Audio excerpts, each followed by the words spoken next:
So, hello everyone. My name is Amanda, and this video is for those of you who are considering if this work is for you. And we're going to dive into this work and look at what is it really that we're doing here, and what is the aspect or the pillar of this work, and what can we actually expect in the journey of working with this. So, first of all, I come from a lineage where we believe that the way to heal and the way to actually realize ourselves as human beings is through entering completely in the body to become what we call embodied. And what does embodiment mean? It means, first of all, that we have a sense of being grounded, that we are present in our body, that we can feel our body. And there is a historical context to this, which is quite important. We know that in the Paleolithic time, humans were grounded, they were embodied, because we had to be so. We were living with nature, not apart from nature. And when a species live with nature, that species has to be aware of its surrounding. It also has to be aware that there is potential threats out there, lions, tigers, things that can kill you, natural catastrophes. And so we simply had to learn to be present through our senses. Now, in about the time when we started to cultivate the earth, there was a collective shift. We started domesticating animals, we started to cultivate the earth, and in the same time, we became domesticated and we became cultivated. What does that mean? It means that for a long time period, we have been very, very trained to use our left brain thinking mind, which is great. It's great. It has many incredible functions. In its brilliant state, the left brain can bring a sense of clarity, of we are in a digital age now where we are bombarded with information, so much so that we get overwhelmed. Now, when the left brain is in its highest capacity, there is a certain intelligence that comes through there, where we can discern, where we have a sense of clarity, a sense of purpose, knowing where we are going. And that is, that's the realization of the left brain.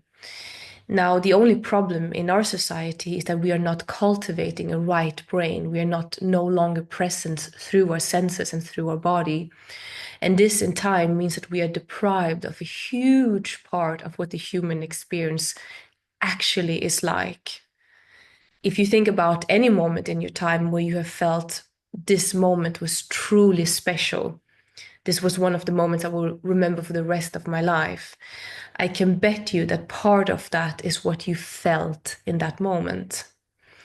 Because it's in feeling that we become alive, it's in feeling that we find a purpose.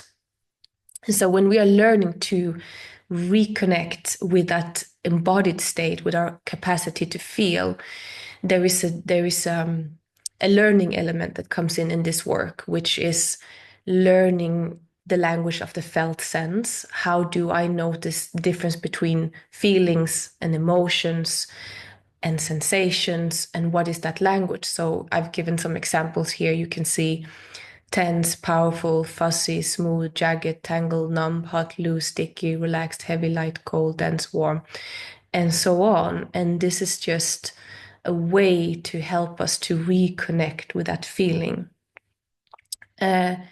The other part of embodiment is being able to feel whole body feelings. Now, what does that mean? It means that when we are cut off, when we have trauma, when we have conditionings, usually our experience of the body become fragmented. We might have a felt connection to our heart, but we maybe don't have a connection to our arms, or we cannot feel our sexuality, and so on. We tend to feel the body in segments instead of the body as a whole. And so becoming embodied is actually reconnecting and learning to feel the body as a whole. And this is a crucial part of being embodied. So, what is the benefit of becoming embodied? Well, the short answer to that is we return to our natural state. We return to a state that the humanity has actually been living in for the majority of time. You know, okay, there's a long time we have cultivated the earth, but in the whole span of humanity, that's just like a blink of an eye. And so, what is deeper in us is actually a remembrance of what it means to be fully alive. And all of us have felt that at some point when we were children. All of us were in that total, alive, embodied state. That is why, as children, we had a lot of life energy, we had a lot of creativity, everything was possible. And this, of course, was before shit happened. And now we have to correct shit. We have to correct the disconnection, the traumas, the conditioning, all the lies that our body has carried. Because yes, our body carries lies. A lie is every time we were told something that is not true. You're ugly, you can't do it, you are a failure, and so on. So the body is not meant to carry these lies, but it does. And this is the belief system or conditioning that we work to remove so we can become who we truly are, so we can live the life that is truly ours to live. This is what embodiment offers. Right, so now next page here. So, what is the training with me like? We to become embodied, we can use many different gateways. And the gateway that we will primarily use in this training or in the facilitator training is touch. And there is a very special beauty in touch because not only are we being seen by another being, and I could talk for a long time about why relational healing is so crucial for humanity right now. But we also have the beauty of the sensations of touch, which can really add in us coming home to the body. And so again, there is many different gateways. We can also use yoga, we can use tantra, we can use medicine plants, and so on. And there is pros and cons. There are beauties with every way that we choose. But what we are learning here is touch. And so my work has four main pillars, although it has many other pillars as well. The four main pillars of touch is classic massage, which is just a smaller part, but it's to add, let's say, a fundamental understanding of the body and its muscles, the myofascia of the body as well. We have the craniosacral therapy, the cranial mechanism, which is a way to support the body to deeply regulate, to relax, to be in a space of non-doing, to have the parasympathetic nervous system come up and bring the body back into this deep state of relaxation where healing happens by itself. Cranial is also great for addressing numbness, fear, and many other things. We have de-armoring, which is a main part of this work, which is a way to address the holding patterns of the body, the traumas, because every time we experience something that is overwhelming, it leaves an imprint in the body, in the myofascia. The body stores trauma, the body stores conditionings, beliefs. And how do we complete that? Well, we complete it by feeling. Again, I want to come back to the word feeling, because to me, feeling is really the beginning and the end of the whole journey. So to feel, we heal, to feel, we become embodied, to feel, we find the meaning of life, and so on and so forth. So the armoring is the trauma work. It's the way to empty out whatever has been there, not as a way to get rid of, but as a way to integrate. You know, I don't believe that we just have a magic stick and then we wave it and then we never ever feel the trauma again. But it's the freedom to be able to feel without contracting, without going into fear, without suppressing. Okay, more about that later. So the last element is tantric body work, and I have a variety of different types of touch here, a palette of different ways of opening, awakening the body, bringing back the vitality, bringing back the pleasure. And so when we know different ways of touch, we can begin to dance. That's where the art form comes in, is we are meeting this other person in the moment. And it's like an alchemy, you can say. It's like I have no agenda for you. You have no agenda on yourself, hopefully, hopefully. And instead, we are meeting in presence in the moment, and we use whatever tool that we intuitively or skillfully know to support this body to open, to come back into its natural state. And of course, there is an art here. To become really, really masterful, we have to dedicate quite a bit of time to learn this and to embody this. Eventually, what can happen is we become almost like a channel. We can step aside, and there's an energy that moves through us and through the touch.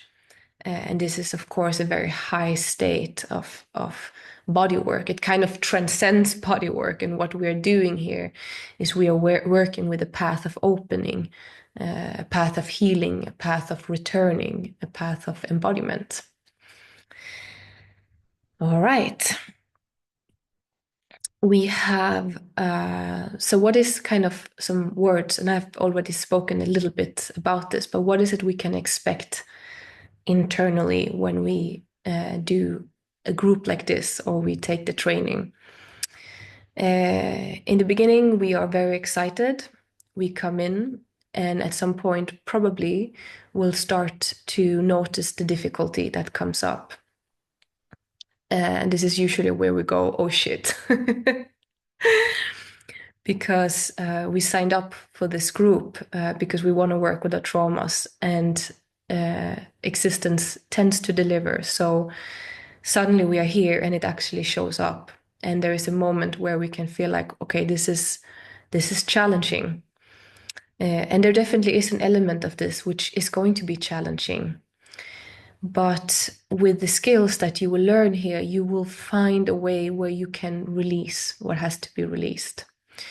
And releasing is a part. Releasing is unburdening the body from the lies, from the anger we couldn't express, from the sadness we couldn't cry. And after that is the phase of integration. So integration is not getting rid of, it's having those experiences finding their place in the vehicle of wholeness, and realizing also why we had to go through this, what we had to learn. And if we don't believe that we had to go through it, we can still harvest the benefit of having gone through it. For example, I have experienced sexual abuse, and whether or not there was a higher meaning with that, I have harvested the benefit of that experience. I condemn the action. And yet I have been able to receive gifts from that. And actually, in many ways, it has shaped my vocation in this life. And I am now able to support, I think I've supported more hundreds of people. I've lost track, but many, many people, which of course is an honor. And also something I really have a lot of respect for, a work I have a lot of respect for, because it's quite extensive in our society. So after releasing what has to be released, integrating, finding its place, we can experience spontaneous transformation. It's not that we are doing transformation. Transformation is something that happens. It's the alchemy. It's like we have been operating from one realm of reality, and suddenly it's like that realm drops away, and we are rediscovering ourselves in a new reality, in a new, more true version of ourselves. So it's both transforming towards something, but it's actually also coming back to something that is inherent in us, something we have always been, something that is natural. And when we do this process, naturally more pleasure starts to come in our body, more joy, more pleasure, more arousal, more vitality. And the reason for that is because that is actually our natural state of being. So I'm not talking here about a bypass where we try to avoid difficult feelings, because as most of you know, there's no way to avoid that. It's part of the human experience. But the body in its open state, in its natural state, is naturally very alive. It has a lot of pleasure. Again, if you want to understand what I'm talking about here, maybe you can remember somewhere in your body what it was like to be a child, how light the body was, how open, how much you could feel, how much joy you felt, even just Christmas, how much joy, how much love, um, hopefully you experienced with your family, let's say. Of course, not everyone has that privilege to experience that. But hopefully, you have had a moment in your life when you felt that sense of deep fulfillment of simply being alive, because that is what we are aiming for. And coming to the last, let's say, slide here, the last point is, so what is, let's say, if we look at this, we have been looking at the inner journey of becoming embodied. What does it mean for me? Why is it important for me in my life? And as you can know, as you have heard, it is really about returning to ourself. It's really about living the life that is meant for you, living your true energy, embodying your true energy. This is what we're doing, releasing the lies from the body and starting to feel. But there is an evolutionary purpose to this, which is if we go into a higher perspective, this is where we are going as a humanity. For many, many decades, we were looking at the awakened state as something out of the body, as a higher consciousness, as something where that you are either you are or you are not. You are either enlightened or you are not. And it's kind of had this masculine, linear way of seeing it. And you had to transcend the body and deprive you from the senses. And evolutionary, we are moving away from that. The Tibetan tantrikas were actually one of the first to name that the awakened state is not out of the body, it's in the body. It's our deepest fundamental nature. It's natural. It's not something you don't already have. When you come back truly to your natural energy, that is naturally awakened. And it's maybe less spectacular than we think. It's more natural. There's an ordinary, there is a, I like the saying, there's an extraordinarity in the ordinarity, meaning simply cleaning your house, meaning doing what you have to do for your life, brings a sense of fulfillment. That is what the awakened state is like. It's simple, it's ordinary, but it's extraordinary in that. Just spending time with your friends gives such a deep sense of contentment, and so on. So, this is one aspect. The other is that when we come deeply into the body, we go deeply in, something starts opening up. We start remembering what our purpose was here, is here. I can't speak. What, what our purpose here on earth is. That happens. And when that happens, when we start to see clear, why are we here? What is it we are here to fulfill? What is that longing? What is it? Then we can start to align our life. We will see if the life we're living is truly aligned to that purpose. And this is where it gets really, really exciting, because when they interview people who are on the deathbed, they tend to see that some people are very happy and some people are very miserable. And what they have been able, one of the key elements, there are many elements, but one of the key elements with the people who are happy is that they have a sense of having a life well lived, that they did what they came here to do, that they made an impact on the earth, that even if that impact is just in their family, they really lived their life, the life they were here to live. So I'm not talking that our life purpose has to be super, super grandiose. Maybe it is. Maybe you have to dream much bigger than what you are currently dreaming. But it could also be that it's a very simple life that is for you in this life, but there is a sense of deep fulfillment in that life, of being home, of being where you are supposed to be. And when we, this is the last point I want to touch upon today, when we come into the embodied state, we are not only serving ourselves or the person that we are working with, we are also serving the evolution, the greater intelligence. Because, like I said before, there is a movement. And this also goes together with the balancing of the masculine and feminine principle. You see, for a long time, we have only cherished the masculine principle, which comes with hierarchy, which comes with dominant culture, which comes with the Abrahamic religions, which comes with the male god, and so on and so forth.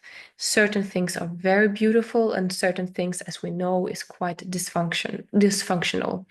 Why? Because the feminine principle is not in its state of equality, it's not in balance.